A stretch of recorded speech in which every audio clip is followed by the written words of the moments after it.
I'd like to introduce another proud parent who's going to introduce their loved one. Tracy, come on up.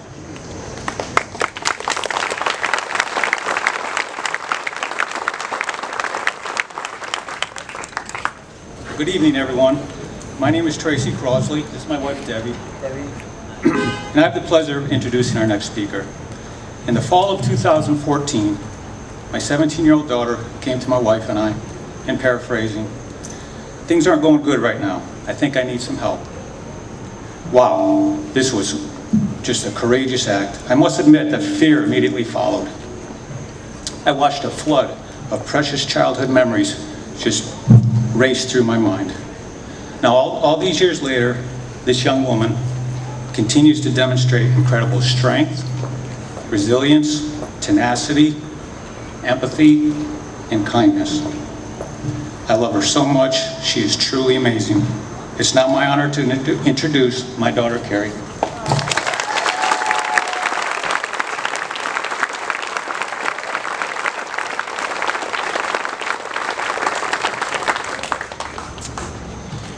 Hi everyone, my name is Keri. I'm an alcoholic. I am from Trumbull, Connecticut. I got sober when I was 17 and I'm now 26, so I've celebrated over 8 years of continuous recovery.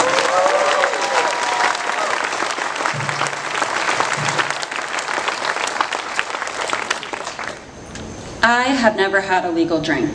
In my early teens, I began to feel an intense inner sadness and a deep level of isolation.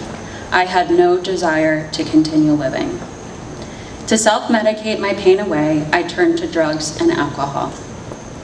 Quickly, things got out of control. I began facing consequences and lost the trust of my friends and family. I had a mental and physical addiction to drugs and alcohol. In October of 2014, I surrendered and asked for help from my family. My parents supported my decision to find a treatment center and guided me through the admissions process. Within days, I was admitted and beginning my lifelong recovery journey. I completed my inpatient program and had a strong aftercare plan in place. I continued participating in local outpatient programs and developing my support group of other young adults. My peers and I began to build our new lives in recovery. We tried new restaurants, planned park outings, and went on a lot of hikes.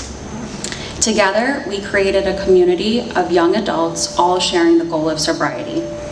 We constantly showed up for one another by answering the phone, carpooling, and holding each other accountable.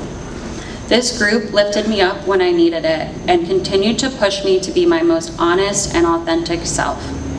One day at a time, I continued to take the suggestions of those around me. I leaned on my peers and began to feel better mentally and physically. I'm so grateful for all of the people who have reached out to me when I needed it, and I'm honored to be that person for someone else who's struggling. My recovery community has become my extended family. These peers have empowered my recovery. I hear firsthand experiences, and learning how others handle the inevitable trials and tribulations of recovery guides my daily decisions. My immediate family, my mother, father, and brother participated in my treatment and received individual support and education. We learned about multiple pathways to recovery, including 12-step meetings, spirituality, and parent support groups. We healed individually and as a family. Our family relationships strengthened through honest conversations and a willingness to seek outside support when needed. I want to take a moment and thank my mother and father who never gave up on me in my journey. They provided unwavering support and understanding when I needed it the most. They cheered me on every step of the way and encouraged me to pursue my dreams. Today, I identify as more than an alcoholic. I am proud to call myself a daughter, sister, hard worker, partner, friend, and sober ally. I earned both a bachelor's degree and an MBA from Fairfield University. I navigated college in my early 20s with the support of my like-minded peers. I stayed sober on my 21st birthday. Instead of alcohol, I found myself drinking in so much love and support from those around me. I now have more than 8 years of continuous recovery. You go, girl!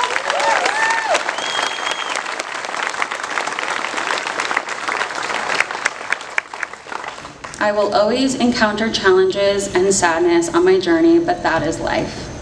I can now say I have also experienced a level of freedom and joy I have never felt before.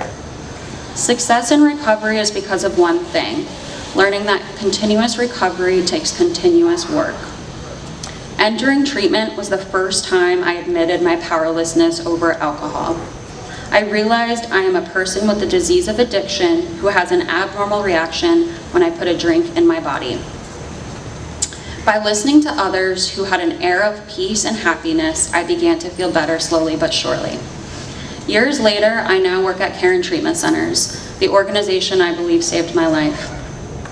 I continue to sustain my own recovery by listening, with open ears and an open heart, to others who are struggling themselves. I feel blessed to be working with patients and loved ones in their early stages of recovery.